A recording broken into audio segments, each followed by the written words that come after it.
Where is Garabandal and what is it? Garabandal is an isolated village with a population of about 300 people in the Cantabrian mountains of northwestern Spain. The village is imbued with supernatural serenity and beauty. On June 18, 1961, 4 girls, Conchita González, Jacinta González and Mariloli Mazón, who were 12 years old at the time, and Maricruz González, who was 11, were playing together in the village when they heard a sound like thunder. They were frightened and raised their heads to see where the noise came from. Suddenly, they saw before them the beautiful, resplendent figure of an angel. After a few brief moments, and without a word, he disappeared. During the next few days, the angel continued his visits, during which he looked at them in silence and smiled. The people of Garabandal began to meet with the girls in the evening to pray the rosary while they waited for the angel to appear.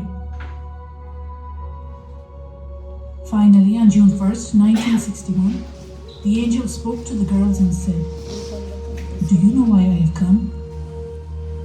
I have come to proclaim that the Blessed Virgin Mary will appear to you tomorrow as Our Lady of Mount Carmel." The girls, filled with joy, cried out simultaneously, "Tell her to come soon."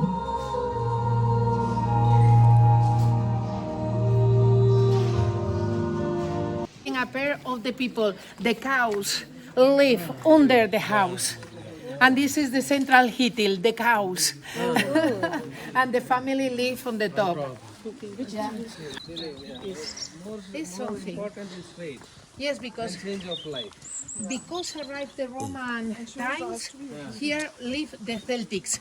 This is the place, the first appear of the San Gabriel Okay. arrived here, because all the way was like that. And the first San Gabriel told the girls, the Virgin will be. And the Virgin is on the top of the head. Yes. Yeah. The Virgin appeared in this place the last year. Okay. Yes. And the girls feel the message of the Virgin. So did those 3 girls come here again? They live in the United States. But from United States, did they come here? Do they come? In summer. In summer they come here. They come here. On June 2nd, in those days the feast day of the Visitation, at around 6 p.m., the girls were in the Calleja, a stone path, when the Blessed Virgin appeared to them with the child Jesus and 2 angels. The girls recognized one of them as the angel who had appeared to them previously, who was later identified as Saint Michael the Archangel. The other was almost completely identical. Above the Blessed Virgin, to the right, there was an eye which the girls called the Eye of God. Without fear, the girls began to speak with the Blessed Virgin. They told her about their families and the work they did in their houses or in the fields, and the Blessed Virgin Mary smiled at them.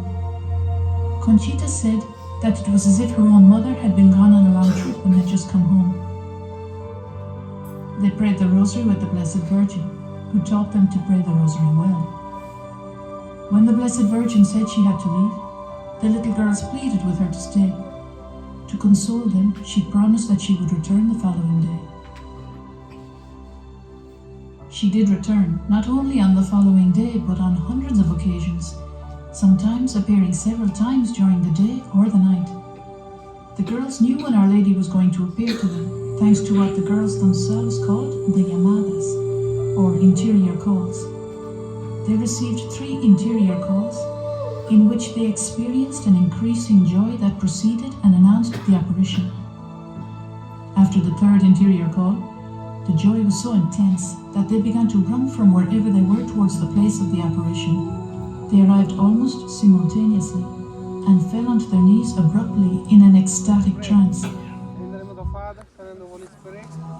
In August of 1961, the girls began to walk during their ecstasies. With their eyes fixed upwards, they walked forwards and backwards throughout the village.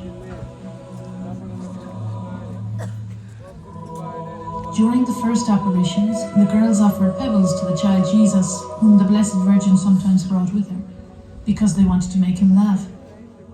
The child did not take the pebbles, but our mother did. She kissed them and requested that they be given to certain people after the ecstasy. The onlookers soon began to give the girls numerous religious objects for Our Lady to kiss, or when the girls were not present, they left the objects on tables next to the girls' houses, which were placed there for that very purpose.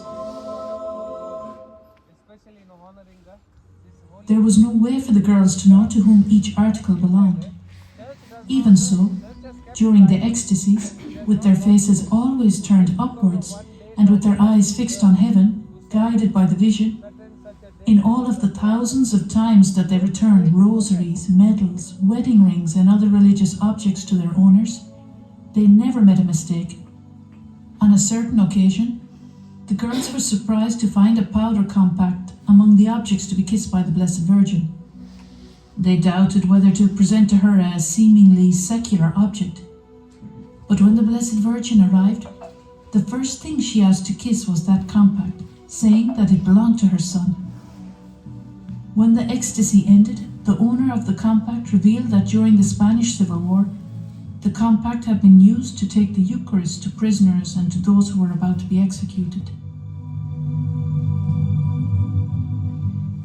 During the ecstasies, our little protagonists always brought a crucifix which they offered to the onlookers to venerate. They normally held out the crucifix to whomever the Blessed Virgin indicated to the girls. After an ecstasy, Conchita found out that those who had kissed the crucifix, though they weren't dressed as priests, were in reality priests. During the ecstasies, the girls recognized priests and religious on numerous occasions, though they were dressed normally, with no way for the girls to distinguish them other than through the visions. Little by little, as the news was spread by word of mouth, visitors began to arrive from outside of the village, some from outside of Spain.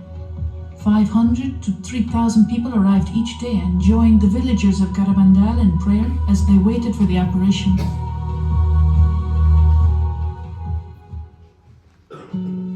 Soon, many priests and doctors approached the girls during the ecstasies with the intention of judging whether the apparitions were genuine. Some of the first to arrive in the little mountain village were prestigious theologians, teachers, diocesan priests and religious, some of whom held important positions in the church. They carried out their theological and doctrinal investigations and examined the girls' lives. They concluded that the girls were perfectly healthy and well balanced. They did not crave attention, though at the same time, they had not completely overcome their childish ways, which emphasizes the fact that they were completely normal. They verified that in the months of the apparition, the girls did not neglect their educational obligations, household chores, or labor in the fields. Though during the apparitions, the girls sometimes stayed in vigil until early in the morning, suffering the harsh weather, rain, cold, and snow. The Blessed Virgin often repeated to them that they should be obedient to their parents. She also encouraged them to make sacrifices, especially for the holiness of priests, and so that those priests who waver might persevere. She taught them to detest sin and helped them to form their consciences by responding to the thousands of questions the girls asked her.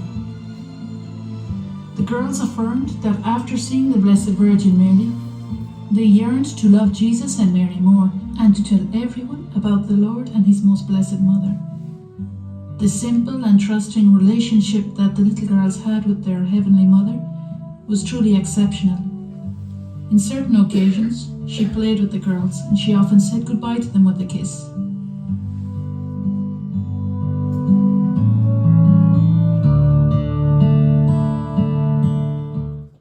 The doctors were astonished to see the strange physical phenomena that accompanied the ecstasies, during which they had absolutely no sensitivity to pain, even when people poked them with needles or burned them with cigarettes.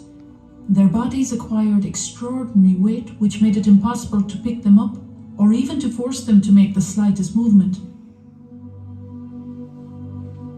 Their eyes were completely open. Less than 100. They say that 300 people live here because you need live here for have the permission for go to kill dips. There's plenty of dips. The people who love kills animals. That's why nobody's here. Yeah, and it's for that they say that they live days now. And for this way, go straight on. We go to the bus. This is the house. She arrived on summer. ते ताचे घर